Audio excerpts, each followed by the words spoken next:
आप क्या करेंगे? सुधांशु त्रिवेदी बना लेंगे तो सुधांशु त्रिवेदी जवाब दे रहे हैं। देखिए, मैं सिर्फ ये कहना चाहता हूँ, सतीश जी आ रहा हूं रत्नाकर जी ने कहा कौन तथ्य की बोल रहा है और कौन जमीनी और किताबी। अरे भाई, ये राहुल गांधी जिन प्लेटफॉर्मों पे जा के बोल रहे हैं वो किताबी हैं कि सड़क के हैं? आईवी लीग यूनिवर्सिटी में जाके बोल रहे हैं, बड़े बड़े एलीट क्लब में जाके बोल रहे हैं, बीच में नहीं। सड़क का है कि किताब का है? सड़क वाले तो हमारे प्रधानमंत्री थे, प्लेटफॉर्म पे चाय बेचते थे। राहुल गांधी ने रेलवे प्लेटफॉर्म पे अपनी जिंदगी में उतने घंटे नहीं गुजारे होंगे जितने साल गुजारे हैं मोदी जी ने।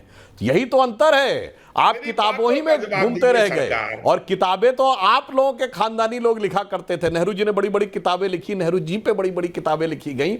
और आपने एक तथ्य, रत्नाकर जी, थोड़ा गलत बोल दिया, इस पर संशोधन कर लें। पिछले 10 वर्षों में भारत सरकार ने पाकिस्तान से एक भी औपचारिक द्विपक्षीय वार्ता नहीं की है। ये 10 वर्ष भारत के इतिहास के इकलौते 10 साल हैं। There is no official bilateral dialogue, क्योंकि हमने ये कहा कि terror and talks can't go together. आतंकवाद और वार्ता साथ साथ नहीं चल सकते। और आपने क्या किया? कोई दर्शक जाके चेक कर ले, 26/11 के हमले के 8 महीने बाद अगस्त 2009 में शर्म एल शेख में पाकिस्तान के साथ ज्वाइंट मुआहदा साइन करते हुए मनमोहन सिंह सरकार ने लिखा कि शांति वार्ता आतंकवाद से प्रभावित नहीं होगी, और ज्वाइंट डिक्लेरेशन का पार्ट बलूचिस्तान बना। यानी आपने मान लिया कि आप बलूचिस्तान में इन्वॉल्व हैं। इससे ज्यादा शर्मसार करने वाला बयान नहीं हो सकता। और तो और मैं बता दूं, बैरक ओबामा ने अपनी किताब द प्रॉमिस लैंड में 2010 की भारत यात्रा में मनमोहन सिंह से बात के आधार पर लिखा कि 26/11 के बाद भारत की फौज एक कड़ी कार्रवाई करने को तैयार थी, मगर मनमोहन सिंह की गवर्नमेंट ने इसलिए निर्णय नहीं लिया कि इससे उपजे वातावरण से भारतीय जनता पार्टी लाभ ले सकती है, इसलिए उन्होंने मैच्योरिटी दिखाई। तो सबको पता है कि आपके जमाने की विदेश नीति यह रही कि आधा आधा पंजाब गया, कश्मीर गया और चला बंगाल गया, और चीन के हाथों मानसरोवर का ऊंचा भाल गया। तो सबको पता है किसके दौर में क्या हुआ। और अंत में एक बात, आईएसआई की बात, ये महोदय आपने जो कहा, तो वो एक प्रतिनिधिमंडल उनका आया, किसी को भेजा। उसके बाद लीजिएगा रत्नाकर जी, हाँ बिल्कुल लीजिएगा। उसके बाद जो ठुकाई और पिटाई हुई है वो तो कहानी बहुत पुरानी हो गई। और आप कह रहे हैं आपके जमाने में ऐसा ही था नहीं, तो ये दिल्ली और मुंबई के धमाके कैसे होते थे? ये गुवाहाटी हैदराबाद में धमाके, ये चेन्नई में धमाके, लखनऊ फैजाबाद नागपुर जयपुर चंडीगढ़, ये बताइए चलती ट्रेन में धमाके, चलती बस में धमाके, ये बगैर आईएसआई के हो रहे थे ना। सेक्युलरिज्म के सुंदर संगीत हो रहे थे।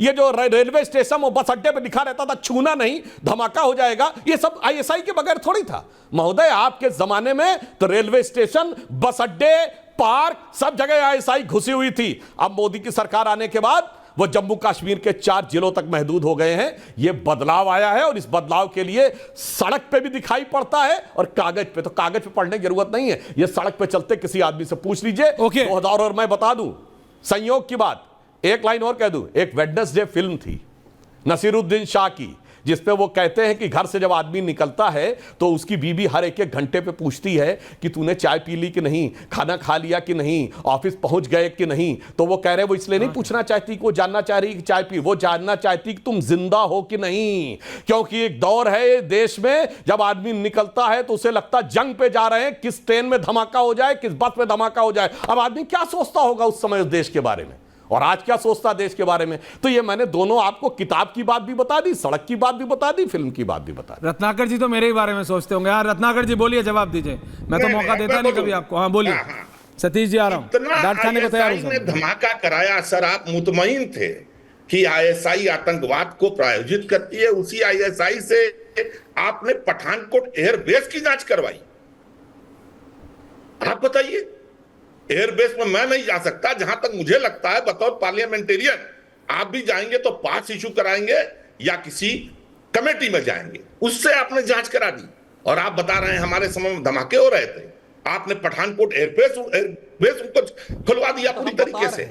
आप हमसे, जहां तक रही किताबों की बात, आपने खुलवाया सर, हमने नहीं खुलवाया। और ज्यादा सुधांशु जी आप उत्तेजना में बोलने लगते हैं। ये 10 साल के अंदर ही गए थे ना प्रधानमंत्री लेने के लिए शहबाज शरीफ के यहां और नवाज शरीफ के यहां बिरयानी कि बतौर मुख्यमंत्री गए थे।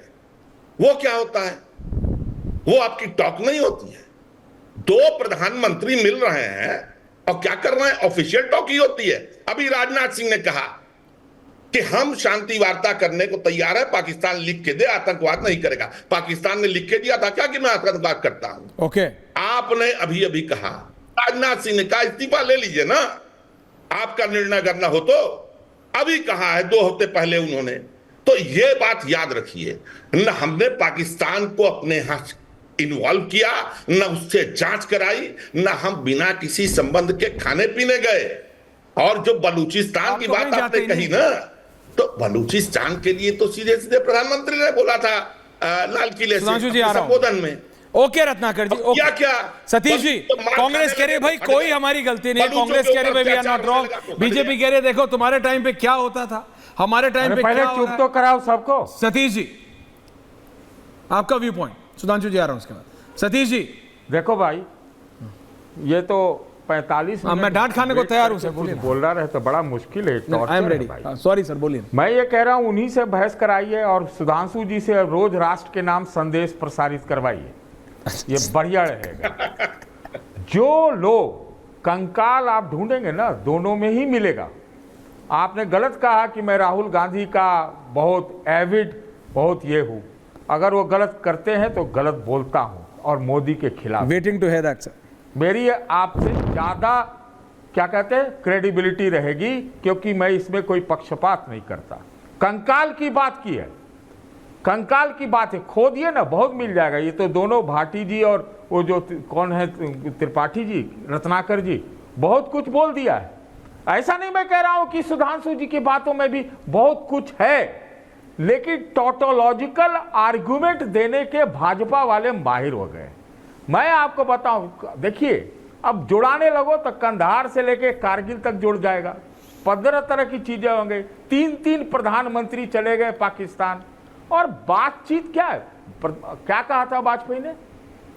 पड़ोसी नहीं बदल सकता। तो ये बता दे सुधांशु जी कि वो वाजपेयी की लाइन को मानते हैं या मोदी जी के लाइन को मानते हैं? माने। और ये इन्होंने सर्टिफिकेट दे रखा है क्या कि ये सर्टिफिकेट देंगे कि सब देशद्रोही? इसमें कौन सी पॉलिटिक्स आप कर रहे हैं? क्या आपकी राम मंदिर हो गई, वो आंदोलन से आपका वोट पिट गया तो आपको फिर नया सूझा?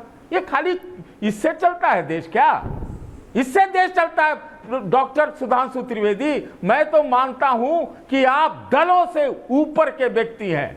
बोलिए कि ये जो हो रहा है, चैनल वाले तो इधर उधर का एजेंडा चलाते रहेंगे। आप मत चलाओ साहब, आप मत चलाओ। जो आपके पॉलिटिकल प्रोसेस के लोग हैं ना, कोई देशद्रोही नहीं है। और आप पे आरोप लगता है कि आपने ओवैसी से समझौता किया, और ये तो आरोप लगाने की भी जरूरत नहीं है कि उमर अब्दुल्ला आपकी सरकार में मंत्री था और पीडीपी के साथ दरवाजा खोल के आपने किया। पता नहीं ये पाकिस्तान का तिलिस्म क्या है भाई।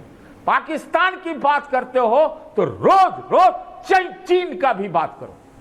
ये है ये जो दोहरा नीति है ना, कांग्रेस कांग्रेस अरे क्या कांग्रेस? कांग्रेस तो अगर अच्छी होती तो ये 15 साल से पिट नहीं रही होती।